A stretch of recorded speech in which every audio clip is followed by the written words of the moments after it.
እንደዚህ ይላል የእግዚአብሔር ቃል። እግዚአብሔር ሆይ በስምህ አድነኝ፣ በኃይልህም ፍረድልኝ። እግዚአብሔር ሆይ ጸሎቴን ስማኝ፣ የአፌንም ቃል አድምጥ። ኢየሱስ ክርስቶስ ጌታ ነው። እንግዲህ በዚህ ቦታ ጋር ዳዊት በብዙ ጭንቀት ሆኖ የጻፈው ይመስለኛል።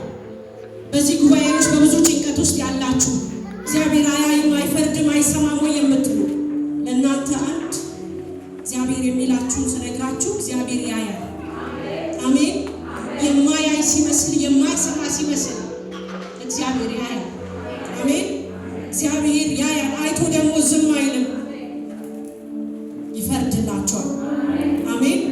ይፈርድልኛል በሉ። እግዚአብሔር አይቶ ዝም አይለኝም በሉ። እኔ ፈርዶልኝ ስላየሁኝ ነው የምነግራችሁ።